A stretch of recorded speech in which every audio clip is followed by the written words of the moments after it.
Assalamualaikum warahmatullahi wabarakatuh. Ahmaduka Rabbi kama 'allamtana an nahmad. Wa usalli wa usallimu ala khairi khalqika Muhammadin sallallahu alaihi wasallam. Asyhadu an la ilaha illallah wahdahu la syarika lah. Wa asyhadu anna sayyidana Muhammadan abduhu wa rasuluh. Allahumma salli wa sallim ala sayyidina wa nabiyyina wa habibina wa syafi'ina wa zukhrina wa maulana Muhammad wa ala alihi wa ashabihi wastanna bisunnatihi wa ihtada bihadihi ila yaumiddin, amma ba'. Yang berusaha pengurusi majlis, yang berbahagia pengurusi surau Al-Muttaqin, barisan saf kepimpinannya, sahibul fadilah, ustaz selaku imam pada malam ni, dan juga rakan-rakan muslimin muslimat, hadirin hadirat yang dirahmati Allah. Lafaz alhamdulillah kita rafa'kan kepadanya atas pelbagai kurniaan nikmat yang tak terhitung banyaknya. Wa in ta'uddu ni'matallahi la tuhsuha. Kalau kamu nak hitung nikmat Allah, kamu tak akan terhitung banyaknya. Betapa besarnya nikmat yang kita lihat, yang kita dapat, yang kita kecapi, sehingga kita tenggelam dalam nikmat. Makanya sewajarnya menjadi kewajiban kepada kita untuk sentiasa mensyukuri nikmat-nikmat Allah Subhanahu wa taala. Hadirin hadirat, muslimin muslimat yang dirahmati Allah. Oleh kerana kita berada di hampir pertengahan Syaban dan juga nak masuk Ramadan, maka izinkan saya hanya menyentuh satu sahaja daripada iktibar peristiwa Isra' Mi'raj yang telah sentiasa kita dengar banyak kali pada setiap musimnya itu. Perkara yang saya nak nyatakan di sini adalah satu hal yang cukup menarik. Bila Allah Subhanahu wa taala sebut tentang Isra' ini, Allah gambarkan penhujungnya kepada Masjidil Aqsa yang Allah berkatkan sekelilingnya. Itu yang kita nak tengok sikit. Kenapa motif Isra' ini ditujukan ke Masjidil Aqsa, yang juga kiblat pertama umat Islam, yang juga rumah Allah yang kedua selepas daripada Makkatul Mukarramah, sebagaimana firman Allah, inna awwala baitin wudi'a lin-nasi lallazi bi Bakkata mubarakah. Berdasarkan hadis Abu Zar, bila ditanya apakah rumah Allah yang kedua, dijawab Baitul Maqdis. Berapa jarak masa? Katanya 40 tahun. Maknanya selepas daripada Masjidil Haram ataupun Kaabah, maka wujudnya Masjidil Aqsa. Bila mana Allah Subhanahu wa taala menyebut ke Masjidil Aqsa, sebenarnya di sini banyak perkara yang dapat diambil rumusannya. Pertamanya adalah Masjidil Aqsa memang terkenal sejak dahulu lagi. Di situlah Allah sengaja menyebut dengan kalimah allazi barakna haulah, yang kami berkatkan sekelilingnya, yang disebut sebagai dataran Syam, yang mewakili Syria, Palestin, Jordan dan juga Lebanon. Kawasan ini di antara kawasan yang terkenal dengan Ardun Nubuwah, bumi kenabian. banyak para nabi lahir di situ, atau pernah singgah di situ, atau menetap di situ. Antaranya Nabi Allah Ibrahim alaihissalam, antaranya Nabi Musa, antaranya Nabi Isa, antaranya Nabi Zakaria, antaranya Nabi Yahya, dan banyak sangat.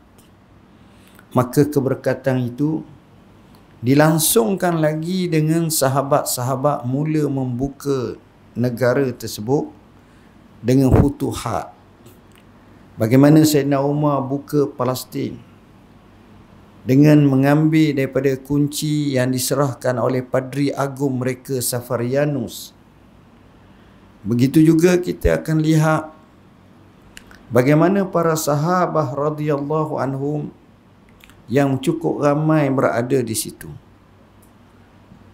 Antaranya Abu Ubaidah Al-Jarrah yang mati syahid akibat ta'un yang terkenal dengan nama ta'un Amawas.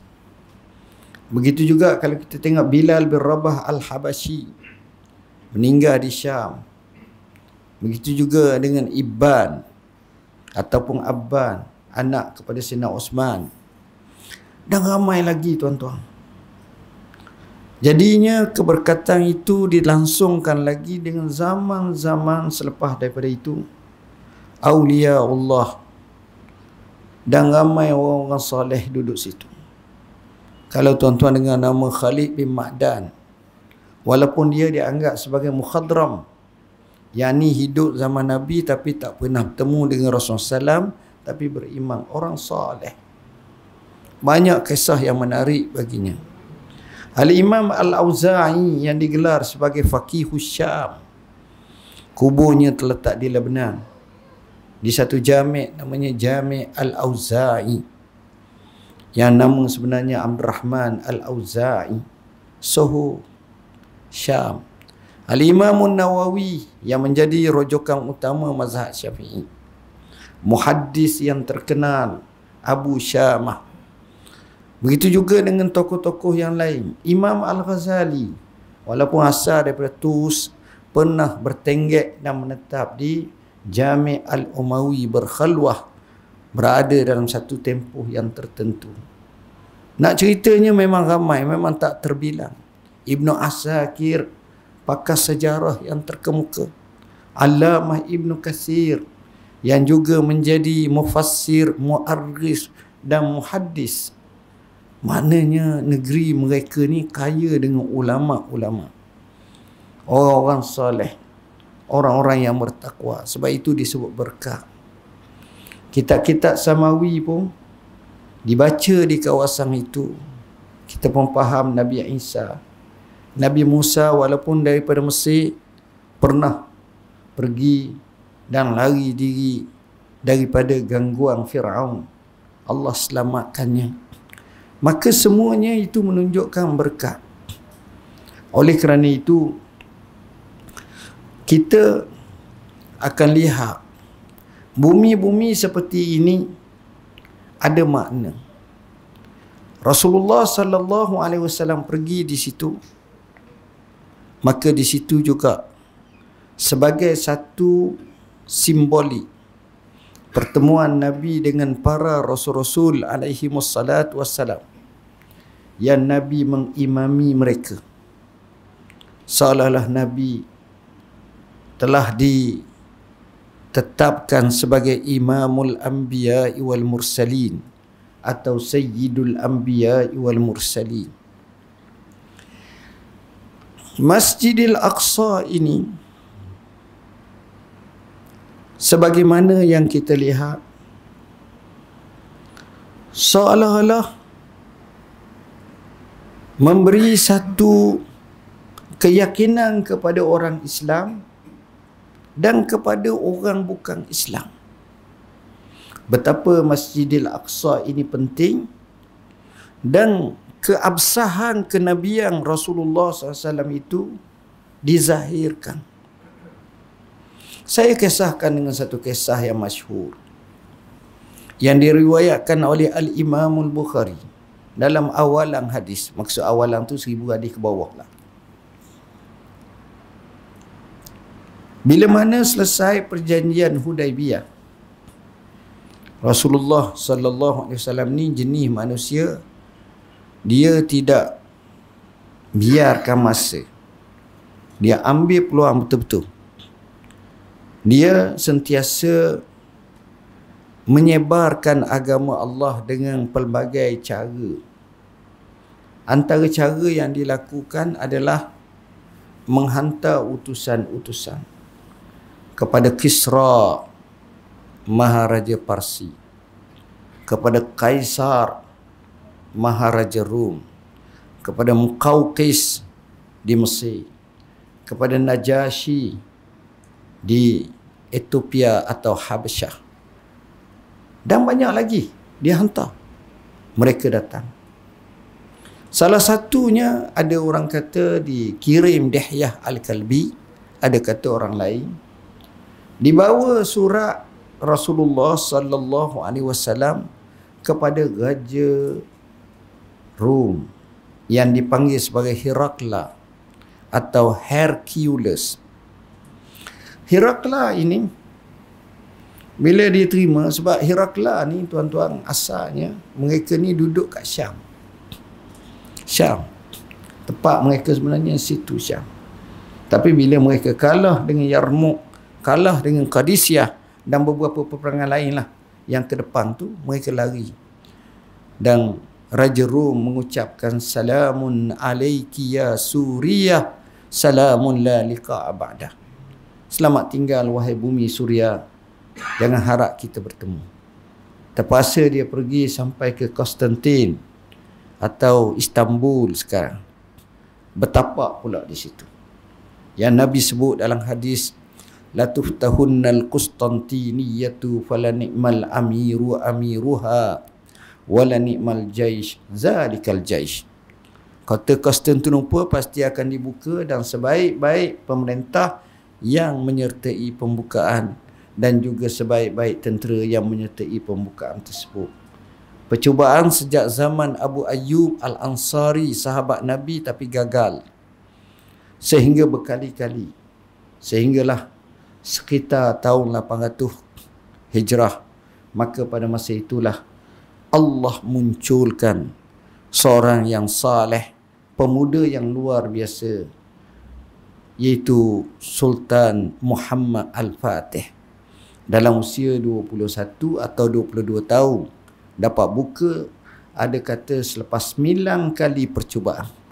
Dan percubaan terakhir selepas mengepung hampir 50 hari, akhirnya Allah zahirkan kemenangan kepada tentera Islam. Kembali kepada surat, bila mana Herakla terima, dia tak faham, dia panggil penterjemah. Kemudian dia buat satu arahan, sebab dia menganut fahaman Kristian.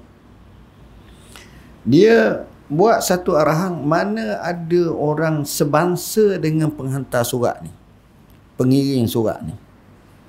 Untuk aku tanya dia dengan lebih lanjut, siapa yang hantar surat ni, yang mengirim ni, Muhammad ni siapa? Kebetulan ketika itu adalah kafilah Abu Sufyan. Dan untuk pengetahuan, Abu Sufyan masa itu belum Islam lagi. Jadi raja yang cerdik ni, dia bagi tahu, panggil sekali dengan kumpulan dia. Kemudian kita tanya dia, kemudian kumpulan dia itu akan menjadi saksi dia bohong ataupun tak. Itu dia. Maka berlakulah dialog yang panjang. Antara dialog tersebut, dia tanya, siapa di kalangan kamu orang yang paling rapat dengan penghantar surat ni, Muhammad? Abu Sufyan kata, saya.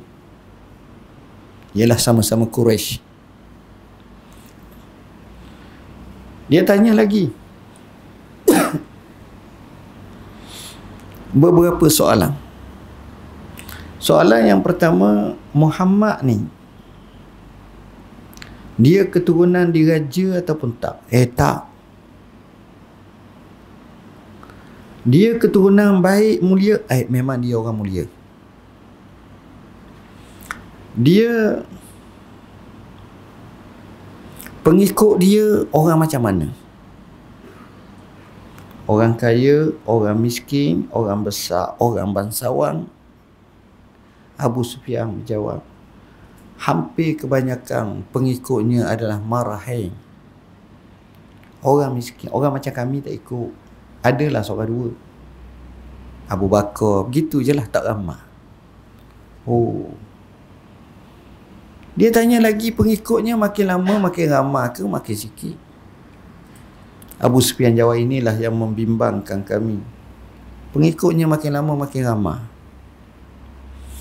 Kamu perang tak dengan dia? Dia kata perang. Kamu menang ke dia menang? Al-harbu sijalum bainana. Perang ni macam gilir lah. Sekali dia menang, sekali kita menang. Maksudnya, dia tu Rasulullah menang masa Badar. Kita menang pula masa Uhud. Jadi perang tu bukan mesti dia menang saja dan bukan mesti kita menang saja. Sila ganti. Cara dia jawab ni, nampak Raja Rom terpesona. Dan dia orang yang membaca kitab, juga ahlu kitab, tahu ini ciri-ciri kenabian. Dia bagi tahu kepada Abu Sufyan, aku tanya kamu, dia ni daripada keturunan raja atau tak? Kamu tahu kenapa? Kerana kalau kamu kata dia daripada keturunan raja, aku akan kata dia ni nak buat macam ini sebab dia nak tutup jawatan abah dia yang dia dulu, dia nak ambil balik. Sekarang tak ada timbul. Aku kata pengikut dia orang kaya, orang miskin. Kamu kata banyak orang miskin. Maka itu tanda-tanda pengikut Nabi-Nabi zaman dulu. Sehingga Abu Sufyan memikir dengan ligak sekali untuk merendahkan dan melemahkan kepercayaan Raja Rom ini. Sebenarnya kalau dialog tu, Raja Rom hampir masuk Islam, tuan-tuan. Tapi oleh kerana kedudukan dia dan dia takut orang-orang dia lari, itu saja. Itu peristiwa tu berlaku di satu tempat namanya Hama ataupun di Hims. Ada riwayat yang lain dalam Sahih Bukhari. Saya tak nak panjang cerita tu. Poin yang saya nak sebutnya ialah, bila dia tengok macam itu, dan Raja Rom kata, kalau dia datang ke aku sanggup basuh kaki dia. Ini Raja Rom yang faham. Kalau Muhammad datang, aku tu kan basuh kaki pun aku sanggup. Ciri kenabian itu terzahir kepada Rasulullah SAW. Bukan jenis Nabi palsu, bukan jenis pembohong, bukan jenis temberang. Akhirnya Abu Sufyan pun dapat satu idea. Abu Sufyan berkata, wahai Maharaja, orang ini pernah mendakwa dia hanya pergi kurang satu malam daripada tempat kami Mekah nun jauh ke Masjid Ilya, nama lama bagi Masjid Aqsa. Hanya kurang satu malam. Jadi bila soalan ini menyebabkan mereka sedikit terkesima lah. Macam mana ni? Mengikut dalam riwayat yang lain yang disebut oleh Dalailun Nubuwah oleh Baihaqi, kalau tak silap, dalam keadaan macam itu ada seorang penjaga. Kerja dia penjaga Masjid Aqsa. Dia kata, wahai tuanku, saya pernah khidmat di sana. Menjadi tradisi tempat itu selepas malam tutup. Daun pitu dia besar, dia tutup dah, dia kunci. Esok baru buka pula. Itu dia. Dia jenis harap, jenis pok-pok tu dulu. Sampai sekarang kita tengok, kalau biasanya masjid mereka besar itu, macam masjid Nabi, jenis besar-besar semua. Dan cerita ni memang banyak. Kita pergi Mesir pun sama. Hak kecil-kecil tu hak moden baru ni je. Hak lama dulu besar-besar. Lebih-lebih lagi masjid-masjid besar. Baik. Dia kata satu malam, setelah orang pulang, kami nak tutup pintu, tak boleh tutup. Kami cuba lagi, tak boleh. Kami ajak 5-6 orang ke 10 orang, tolak, tak jadi. Akhir sekali kami panggil tukang kayu, Najjar. Untuk nak tutup pintu, tak boleh, tak lepas. Akhirnya kami panggil ulama, padri mereka. Padri ni datang, tengok atas bawah, tengok atas bawah, tengok langit. Akhirnya dia kata, boleh jadi pada malam ini ada tetamu agung akan datang. Dan menakjubkan, esok hari tutup boleh macam biasa dah pula. Satu signal dan satu isyarat bahawa kepelekan itu bukan dirasakan oleh orang Islam, oleh orang Mekah Quraisy, tapi oleh kumpulan lain yang duduk di Masjid Ilya ataupun tempat tersebut pada masa itu. Maka di situ lemahlah hujah daripada pihak Abu Sufyan. Cerita ini menunjukkan kepada kita bahawa peristiwa seperti ini walaupun berlaku pada Nabi seorang, tak disertai oleh Abu Bakar, oleh Umar, oleh Uthman dan sahabat lain, tetapi peristiwa itu adalah peristiwa yang telah dimeterikan kebenarannya oleh Allah melalui ayat Tok Imam kita baca tadi. Tengok tuan-tuan, hebatnya. Poin yang kedua, bila kita sebut Masjid Aqsa, di sini seolah-olah secara tauriah ataupun tersembunyi telah memahakkan dalam pemikiran ummah para sahabah radhiyallahu anhum bahawa Masjidil Aqsa sekitarnya mesti kena jadi milik orang Islam.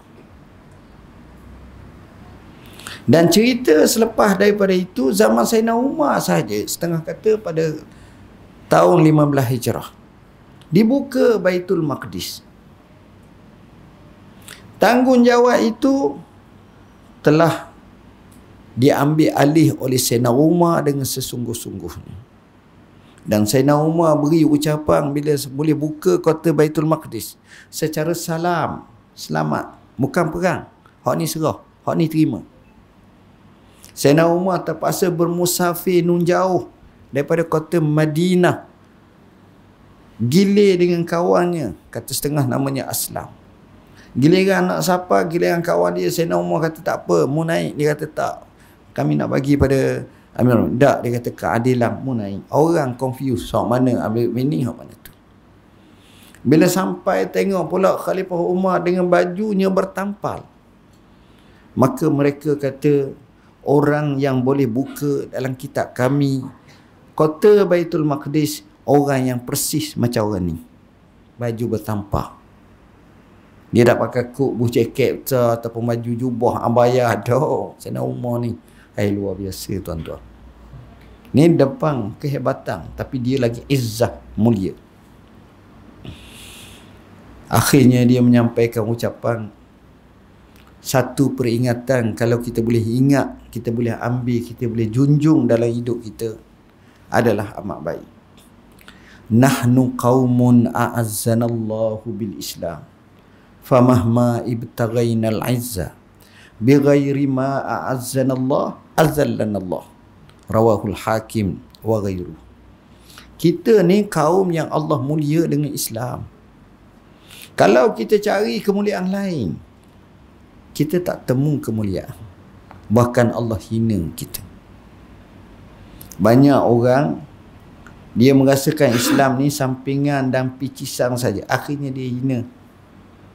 Dia tak berjaya. Banyak dah berlaku dalam sejarah yang kita boleh tengok. Bahkan akhirnya Mereka dalam keadaan hina dina. Tuan-tuan bacalah sejarah Turki, biar nak tukar cara Turki moden, tak ke mana pun. Akhirnya tuan-tuan, inilah yang diambil alih oleh Sayyidina Umar dan dia suruh umat Islam jaga. Tapi selepas ratus tahun, alpa telah menyelubungi umat. Akhirnya kita kalah. Masuk gerakan Salibiyin, sembelih orang Islam. Bukan seorang, banyak. Kuasa balik Masjid Al-Aqsa. Diperhambakan umat Islam. Dibunuh, dipenjara, macam-macam dibuat dalam keadaan kehinaan. Allah bangkitkan Salahuddin Al-Ayyubi. Kalau baca sejarah Salahuddin luar biasa. Sepatut kita cerita Salahuddin je malam ni. Hebat. Salahuddin Al-Ayyubi yang boleh buka kota Mesir, yang boleh bina kekuatannya hasil daripada hubungannya yang baik dan tunjuk ajar dan semangat Sultan Mahmud Az-Zanki. Salahuddin akhirnya dapat buka kota Baitul Maqdis dengan minimum penumpahan darah. Boleh buka ni menyebabkan terpukul golongan Salibiyin. Mereka mengangkat semangat keagamaan. Akhirnya mereka gabung seluruh raja-raja di Eropah. Masa tu Eropah banyak raja. Sekarang je banyak presiden. Dulu raja. Raja Inggeris, orang panggil Richard. Richard berhati singa besar, gagah. Ada orang kata dia makan kambing seekor dia seorang je. Ni cerita tahun 800 Hijrah, maknanya dah 600 tahun lepas lah. Atau awal sikit lagi. Sebelum pada tu 500 Hijrah lebih. Maknanya dekat 900 ke berapa tahun lepas. Ada Raja Hungary. Ada Raja Jerman. Raja Jerman nama Barbados. Semua pakat. Raja Hungary tersesat jalan. Raja Jerman masa tu tua dah, mati tengah jalan. Dan telah wasiatkan supaya bakar mayatnya, sipang mayatnya dalam botol. Kemudian bila boleh buka kota Baitul Maqdis, letak di situ. Sampai tahap tu. Yang sampainya Raja Inggeris. Dia boleh perang lawan kalah semua. 3 kali percubaan nak tembung dengan Sayyidina dengan Salahuddin. Saya berhenti dulu ke terus lalu? Terus je? Betul terus? Okey. Saya pun tak ambil lama masa sebab zaman Covid ni tahu-tahulah. Okey. 3 kali nak perang. Salahuddin ni tuan-tuan, jangan menganggap dia macam panglima lain tau. Dia panglima dia ni, dia duduk atas jadah banyak. Tanggang duduk doa malam-malam. Orang soleh. Jadi setiap kali Raja Inggeris ni nak temu, dia sendiri tarik balik. Ada pernah tu dia berjalan dah. Pergi dah. Dia kata, dia balik. Dia rasa gerung. Dia rasa takut. Sedangkan dia ni pemberani yang luar biasa. Dan disitulah mereka tak berani nak kata siapa lebih kuat. Cuma Salahuddin ni Allah bagi dia ada pedang. Pedang dia itu tersohor antara pedang yang tertajam di dunia. Pedang tu dia boleh belah pedang lain. Belah pedang, maknanya tajamnya pedang dia. Kalau tak silap ada di Topkapi di Turki sekarang. Boleh tengok pedang ni. Pedang ni dia main-main besi ni tuan-tuan. Bukan orang Melayu hak sohor sangat. Dia sohor sangat kalau hak dululah orang cerita daripada Damsyik, Syria. Sebab itu kalau tuan-tuan tengok dalam rancangan history tu, dia ada kadang-kadang main catah pedang tu itu kalau buat daripada Damascus, daripada tu memang hak pakar tu jenis besi tu. Pelik. Saya tak tahu lepas saya balik belajar daripada Syria baru saya tahu. Kalau saya tahu tu saya beli banyak pisau-pisau balik. Tapi tak tahu sungguh masa tu. Tuan-tuan dan puan-puan yang dirahmati Allah, maknanya Masjidil Aqsa menjadi milik umat Islam. Tapi apakan daya, umat Islam lalai balik. Bila lalai balik, tuan-tuan tahulah, dalam keadaan kita lemah balik. Yahudi pergi bertemu dengan Sultan Abdul Hamid. Dia panggil Theodor Herzl. Ini bapa Yahudi Soho dulu, perancang utama. Nak temu Sultan Abdul Hamid, tak nak temu, tapi dia melalui orang-orang tertentu suruh temu. Cakap,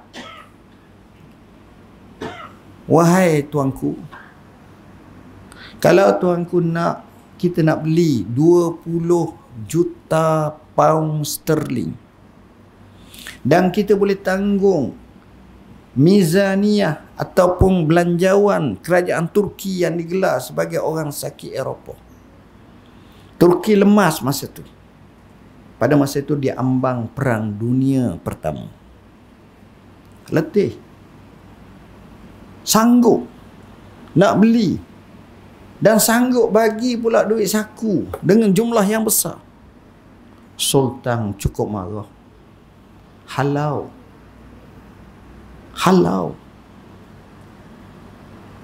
Wallahi, kami terima bumi Palestin dengan air mata dan darah nenek moyang kami, dan kami tidak akan lepaskan juga kecuali dengan air mata dan dengan darah kami.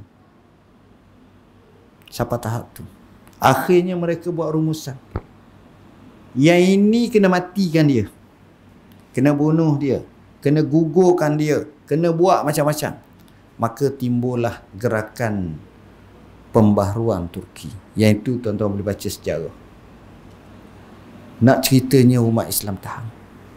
Sehingga 1948 akhirnya dipetakan dalam peta dunia wujudnya negara Israel.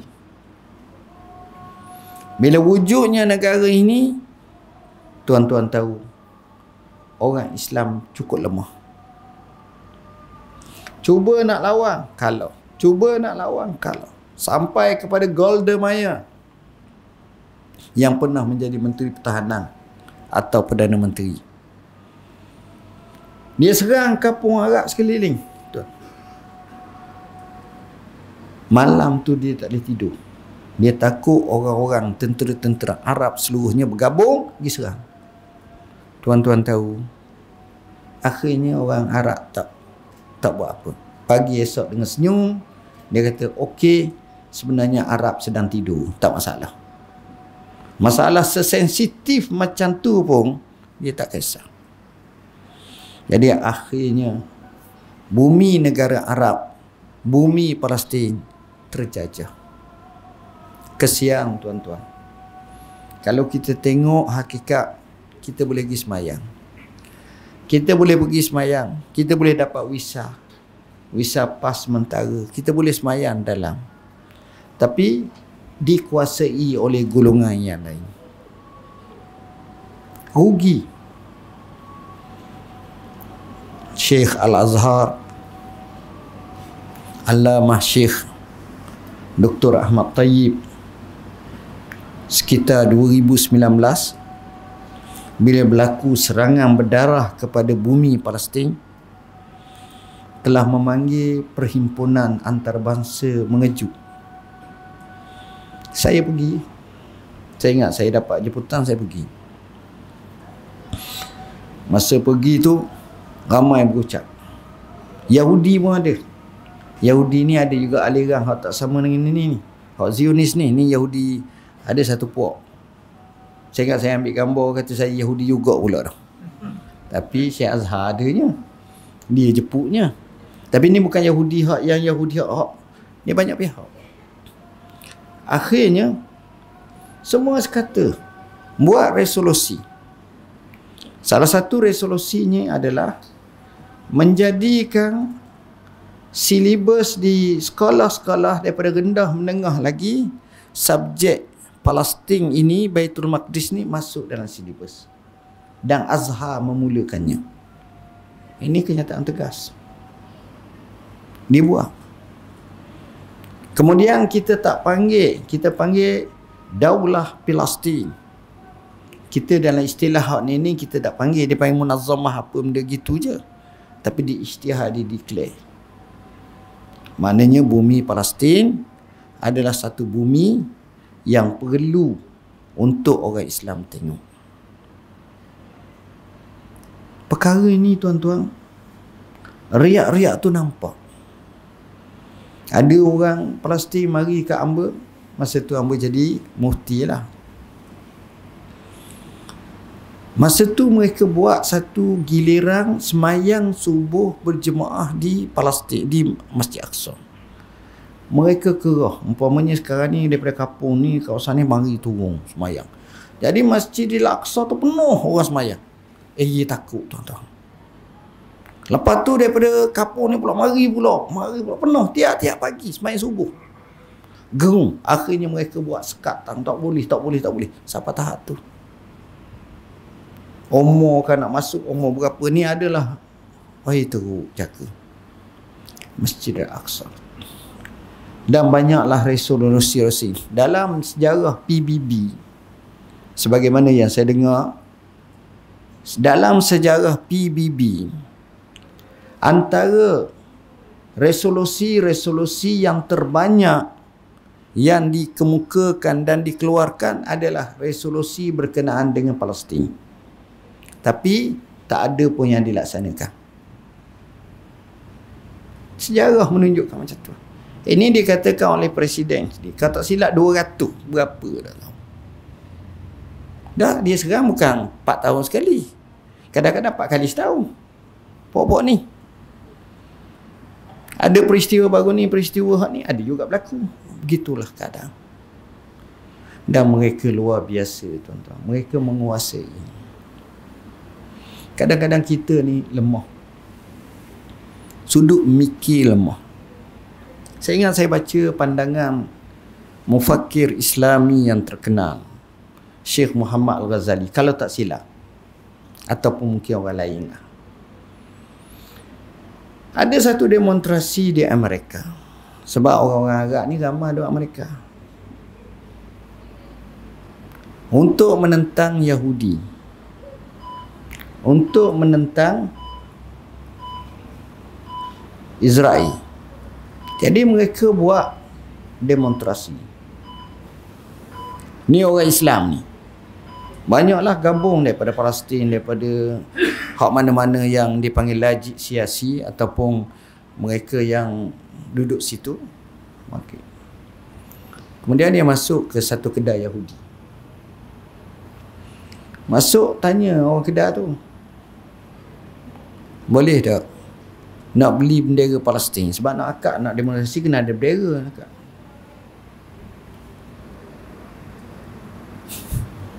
Orang Yahudi tu tengok cara dia.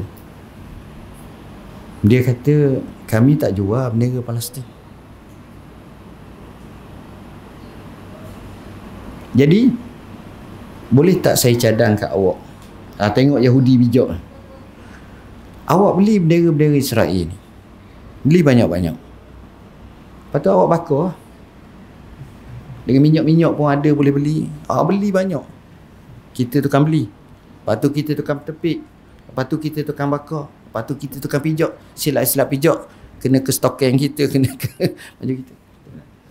Dalam keadaan macam tu pun dia boleh manipulate lagi. Itu tak lagi orang duk gayang-gayang sudah tu duduk tepi sakokok dah. Rotman, Benson, apa nama dah tahu, saya dah aja dengar dah, black-black. Semua tu bukan daripada Pak Mat, Pak De, dah. Syarikat gasi semua tu. Tu syarikat pokok tu. Tapi kita duk maki dah tu. Tengok. Kadang-kadang kelemahan cara. Macam-macam. Saya tak nak panjang, tapi isu Palestin ni adalah salah satu isu sejagat. Palestin ni bukan untuk orang Palestin. Bila kita baca Isra' Mi'raj, kita faham. Imam kita, Imam Syafi'i rahimahullah, dikatakan dia dilahirkan di situ.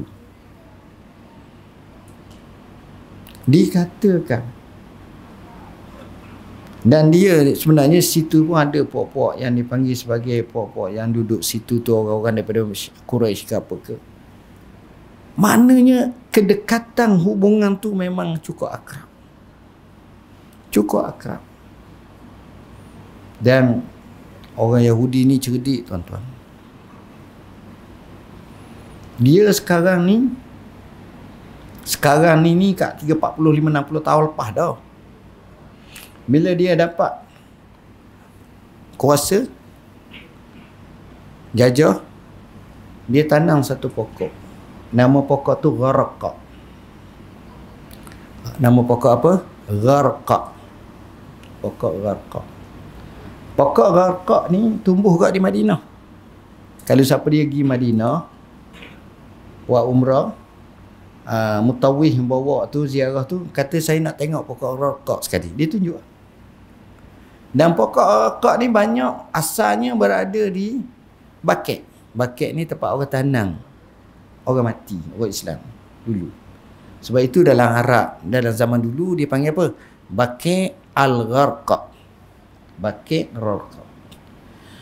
Pokok Gharqa ni Nabi kata ni pokok Yahudi. Apa makna? Maknanya pokok ni satu-satunya yang akan melindung Yahudi di belakang dia. Dalam sebuah hadis yang masyhur, Rasulullah sallallahu alaihi wasallam bersabda, "La taqumus sa'ah hatta yuqatilal muslimuna al-yahud.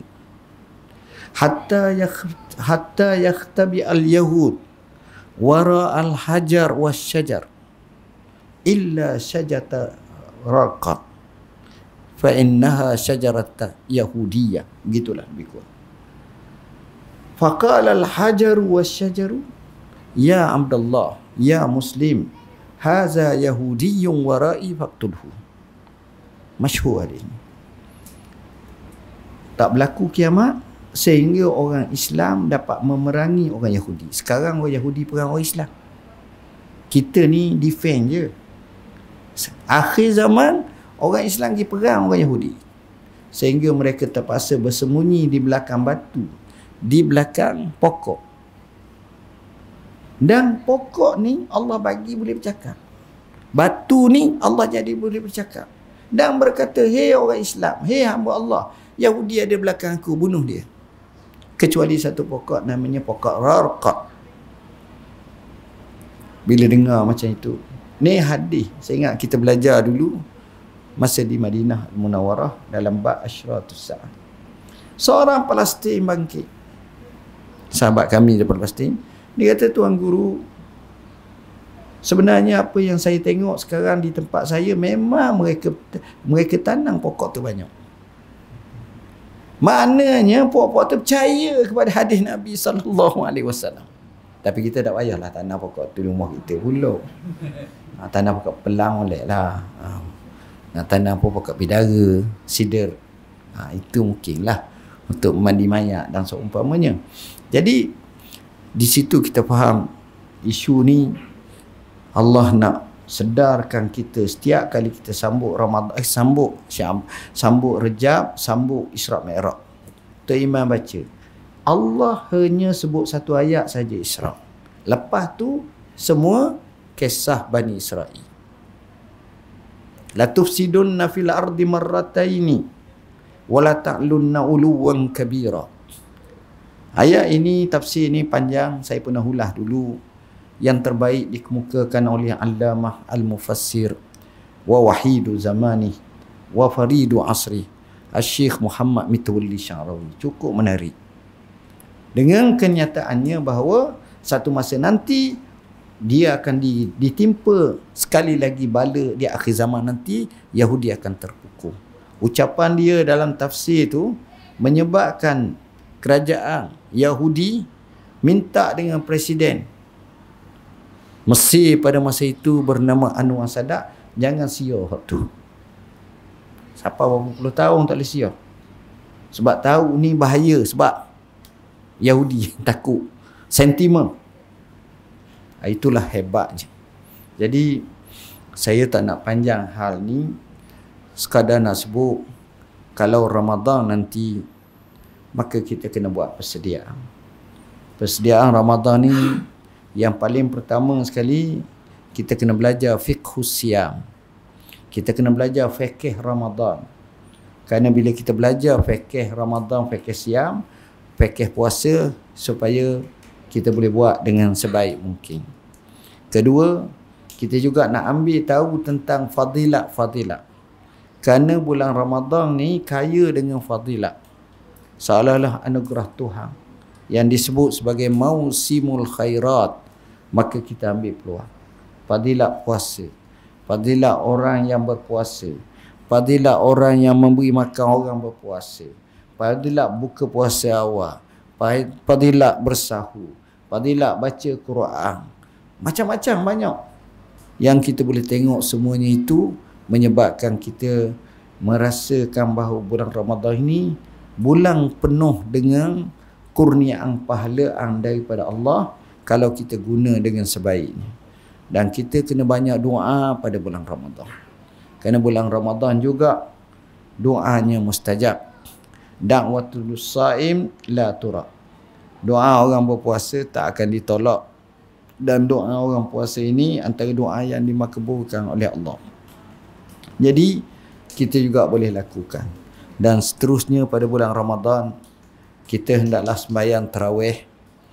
Walaupun hukumnya sunat, tapi besar kelebihannya, pahalanya. Kita hampir 2 tahun tak dapat nak sembahyang tarawih berjemaah dengan ramai.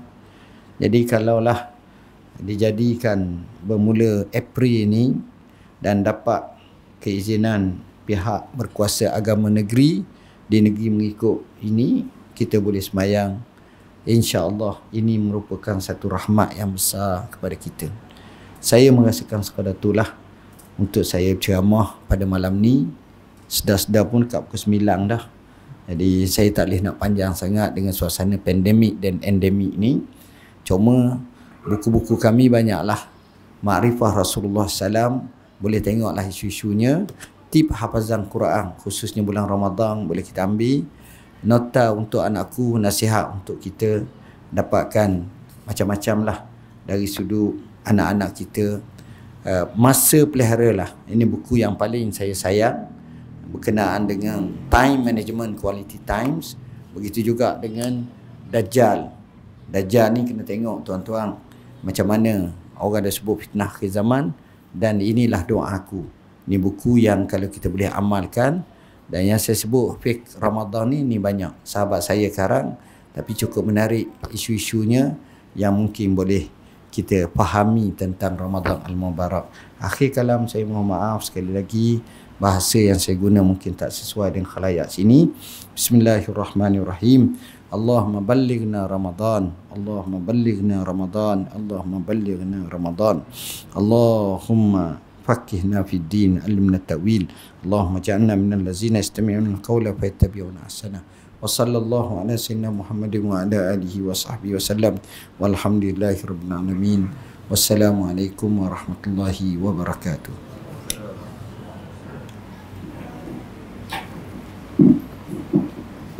Alhamdulillah, jazakallah khair.